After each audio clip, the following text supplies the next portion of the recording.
Good morning, my Real News Midday TV family. Thank you so much for tuning in this morning, and I'm wishing for everyone a wonderful and productive day.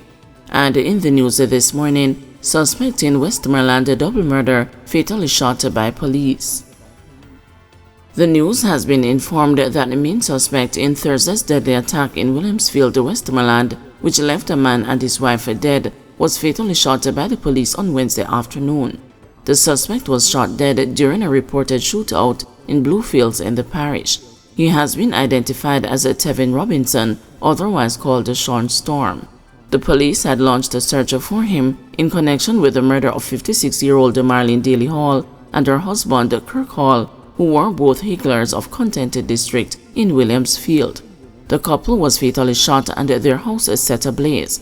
Their charred remains were later found among the rubble of the dwelling, following cooling down operations by firefighters.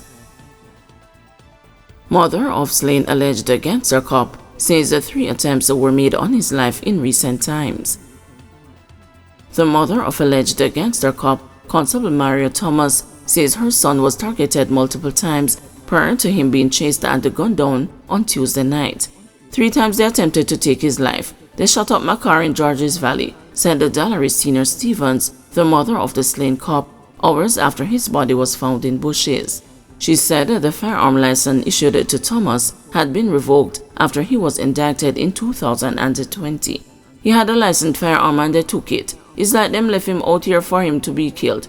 And see it, they killed him, added Senior Stevens, as she claimed her slain son was not involved in any wrongdoing. But in a statement on Wednesday, the Jamaica Constabulary Force said that Thomas had been interdicted from duty since September 29, 2020. According to the JCF, Constable Thomas had been interdicted following his involvement in an alleged case of murder and other serious crimes. According to the police, Thomas's body was found in bushes Wednesday morning following a shooting incident on Tuesday night. A police source told the news that about 10:30 p.m. on Tuesday, Thomas was seen purchasing an item at a shop in Comfort when he was attacked by an armed man. Thomas attempted to escape his attacker but was chased and shot at again. The police said several 9mm spent casings and a vehicle with apparent bullet holes were found at the scene. The Major Investigation Division of the JCF is probing Thomas's murder. On Wednesday, his distraught mother was adamant that he was not a criminal.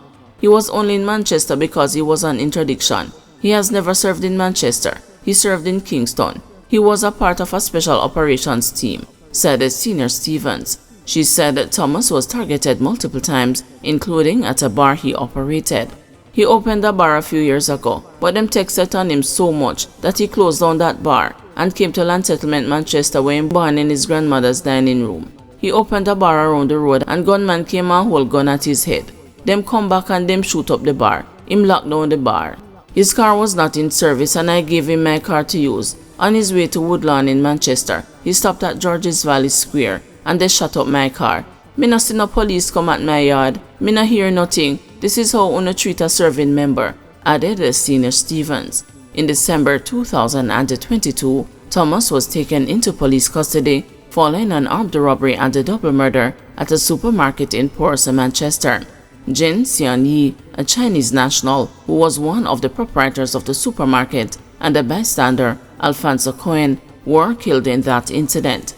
But Senior Stevens claimed her son was wrongfully accused in that incident. Some shooting go on a porous. Them say my son do it. My son hate criminal. My son hate gunman, she said. Senior Stevens added that she has been seeking to clear her son's name following the numerous accusations against him, and she feared his life was in danger. I went to the police commissioner's office and didn't get any justice, and from there is one officer kept in touch with me after I went up there, and I let them know what was happening here in Manchester with my son, who was not a criminal, said Senior Stevens as she recounted her last moment with her son. I see my son at 6:59 p.m. Tuesday. I called him and said, "You need to come for your dinner." He said, "Yes, mommy, me soon come. Me I go drop off something." I called him and couldn't get no answer. Me start get paranoid, she said. When the news visited the murder scene in Breezy Hill Comfort on Wednesday, residents were tight-lipped following the incident, which is being investigated by the Major Investigation Division. Men accused of stealing goods valuing $9 million to return to court July 12. 3 of 5 men accused of stealing goods valued at $9 million from a company in St. Catherine were granted bail in the sum of $200,000 each in the St. Catherine Parish Court on Wednesday. The 5 men are Delma Cunningham, John Shaw, Marlon Morrison, Junior Pennicott, and Leo Irving are charged with larceny, conspiracy, and the breaches of the Proceeds of Crime Act. When the matter was mentioned in court on Wednesday, Shaw, Cunningham, and Morrison were granted bail with surety and ordered to surrender their travel documents. Pennicott and Irving were remanded in custody. The matter will again be mentioned on July 12. It is alleged that an audit was conducted at the company and several pallets of cheese, seasoning, and other items were unaccounted for. Checks were made on the closed-circuit television system, and Pennicott and Irving were allegedly observed loading the stolen items onto trucks. On May 17, the police were summoned and an investigation led to the arrest of the 5 accused. They were subsequently charged. Guns seized the 5 men detained in Fraser's Content, St. Catherine. The St. Catherine North Police on Wednesday seized an illegal gun and detained 5 men during a major operation in the community of Fraser's Content. Superintendent Hopton Nicholson, commanding officer for the division, told the news that the operation was conducted to quell growing violence in the area. In recent weeks, several criminal activities have been occurring in the Fraser's Content area, to include murders and shooting. During the operation, while searching for persons of interest, the team recovered a 9mm Glock pistol with a magazine and 18 live 9mm rounds. 5 persons were taken into custody, and the St. Catherine North CIB is conducting investigations at this time. Presently, there are 2 persons of interest in the Fraser's Content area whom we want to interview in regards to recent criminal activities in the community. They are Kemar Miller, otherwise known as Pantyman, and Javon, otherwise known as Puku. Forensic investigator defends handling of crime scene.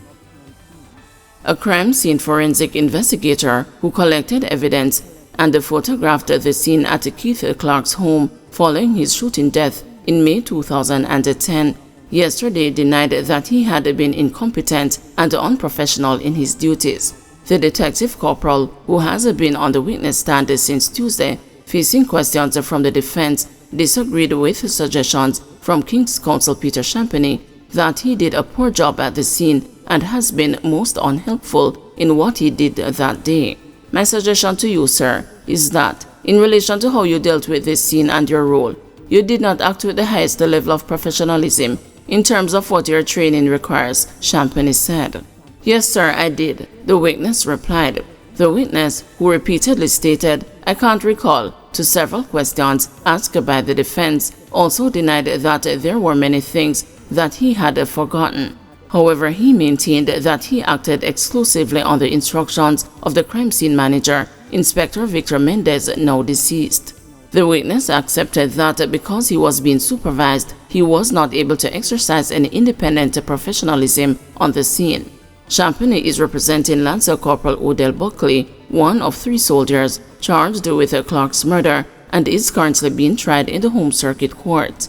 The detective corporal, who visited the scene at the Kirkland Close in Red Hills, St. Andrew, hours after the 63-year-old was killed, said in a statement which was read into evidence that he found 572 M16 spent shells, 1 M16 magazine with 30 live rounds, 9 9mm spent shells, 5.38 cartridges, 6 canisters, and numerous brown stains resembling blood. The witness, who also took more than 1,000 photographs, said he also collected 8 red stripe beer bottles at the scene and that the bottles were examined for fingerprints, but no prints were found. However, during cross-examination, the witness agreed that there were several other red stripe bottles scattered across the premises.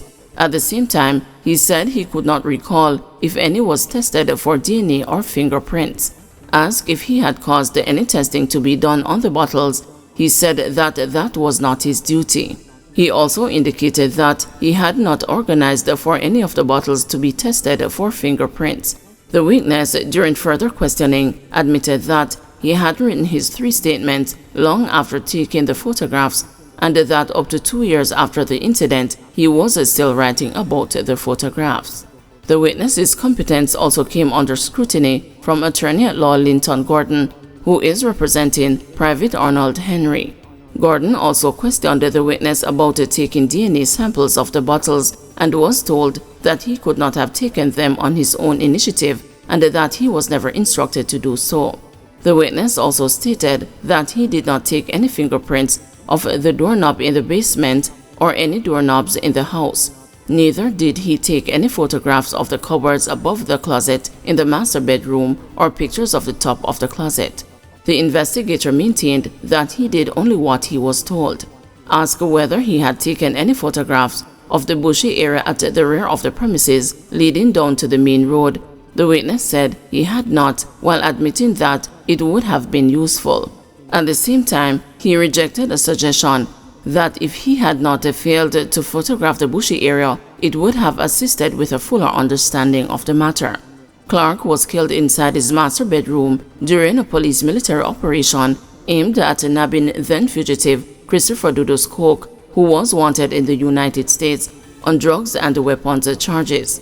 The defense's case is that Coke and 7 to 8 of his heavily armed cronies were camping out in the basement of Clark's home when the security forces swooped down. The defense is contending that Dudus and his men used the bushy area at the back of the house as an escape route. Clark's widow and daughter, however, have maintained that there was no one hiding in their basement. They insisted that they were the only ones home that night. They both testified that Clark was shot by soldiers while climbing down from the closet inside the master bedroom with his back turned to the soldiers. Guys, thanks for watching. Please join us this afternoon at 2 p.m. for another news update.